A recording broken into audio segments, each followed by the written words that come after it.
Hi, I'm here to tell you a little bit about what a core planning team is. I'm not much one for cameras, so I've decided to point it at one of my favorite paintings. Please make sure that you've read the sample scenario that we've put in our project before you listen to this, so that you'll be able to follow the rationale for it. I'm going to start by telling you a little bit about who makes up the core planning team and what maybe a typical meeting would look like. And then I'm going to describe a little bit about the scenario so you can understand a little as to how our software assessment tool fits in. A core planning team is made up of school-based staff, what we would call student services. So it would make up your resource staff, your behavior intervention teacher, counselors, and administration. They would meet 1 to 2 times a month depending on the need that is there. It is a program planning team made up of specialists within the school, and we go through the program planning process the same that many teachers would do for adaptations or modifications or individual program plans. So in a typical meeting, we would discuss roles and responsibilities. We make team-based decisions about students who are on our caseloads. So we might discuss who would be in line for a psychoeducational evaluation, who those students are. We might discuss who needs to have some further B-level assessment and decide which one of us will carry that out. We also discuss when it's time to implement adaptations and individual program plans.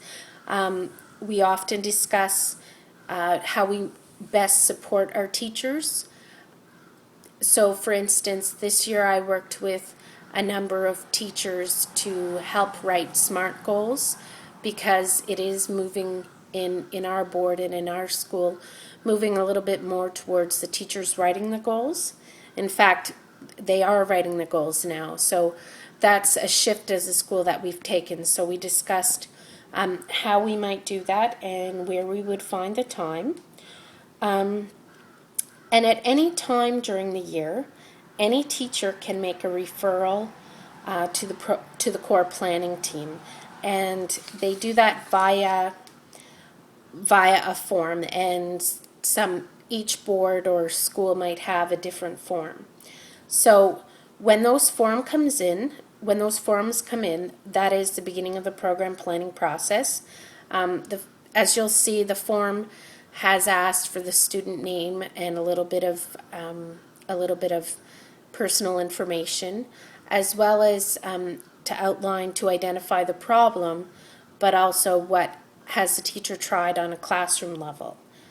So the team would read that and review it and discuss it, and then decide on what would be the best course of action.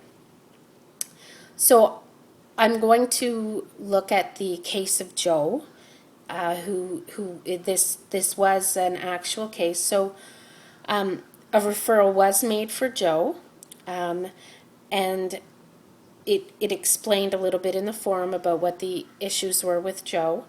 So when the team got that, they made some courses of action, and this was over a period of about 1.5 years. So Joe just wasn't taken, and a quick decision was made, and he was swept under the rug. This was a whole program planning process that went over 1 year. So when we got it,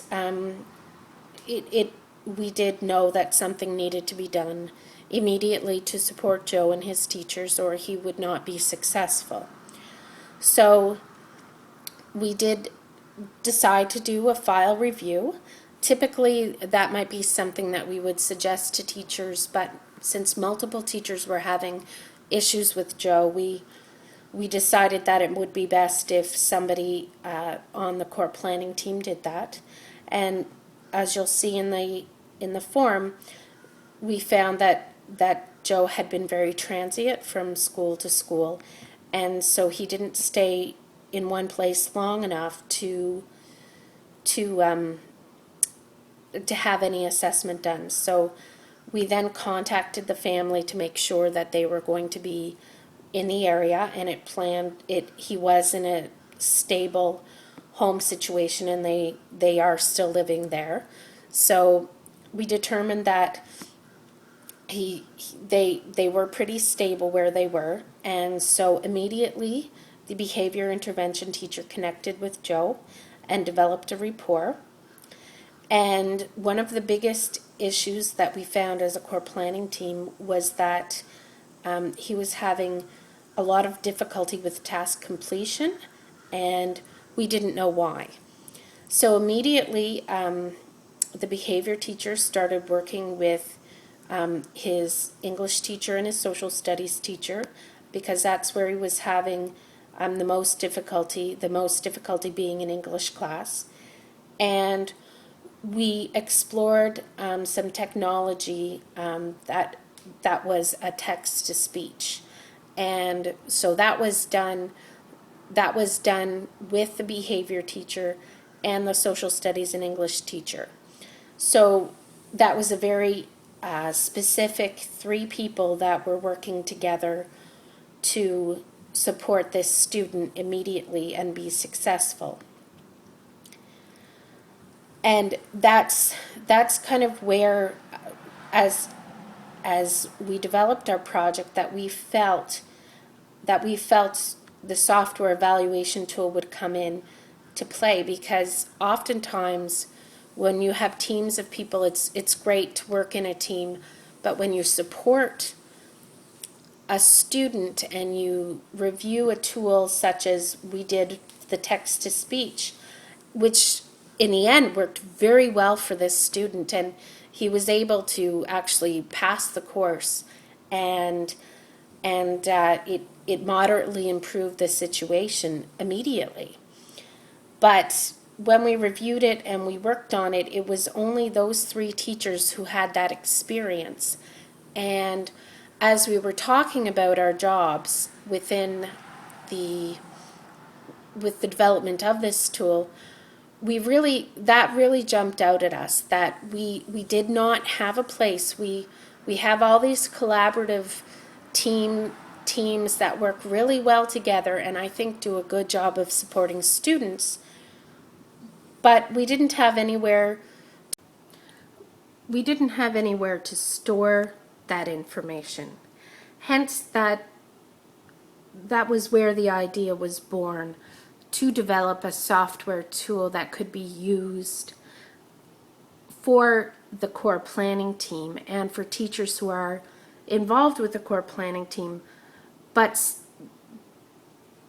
collect the information from those reviews into one central place, whether it be on the school board portal where other people have access to it, or on the school base portal where other teachers in the school could look and see and say, okay, I'm having this problem with a student, and I made a referral to the core planning team. It will just save time and energy. So that's kind of the whole reason for developing this tool, is to have something that will last and will be beneficial and not require us to recreate or to review the same application 10 different times throughout the school, because the information will already be collected in a spreadsheet. And if somebody completes a software review, it's there right at your fingertips. So in the end, with Joe was actually, so once Joe got through those 2 courses, Joe was provided with one-on-one support in the English class, which he was failing. And After the file review, he was referred for a psych ed, and he was found to have an undiagnosed learning disability, as well as strong indicators for ADHD. And we went through mental health, and he did get a diagnosis of ADHD, and so that sparked Joe to have some pretty intensive. He was late being diagnosed with an LD, so it caused him to have some access to some intensive support the next academic year for academics and the behavior support, because he had learned some huge avoidance technique. So as a team, we looked at the short-term and the long-term support, and now Joe has actually graduated, and I wonder if we hadn't put all those things in place and worked collaboratively as a team, where Joe would be now. And to further that, the application that was used with Joe, that was the first time we had used that application in the school, and it turned out to be quite successful and is now being used with multiple other students with a learning disability. But so there's definitely a need there. So we felt that this tool could fit into existing practices that are there and strengthen them.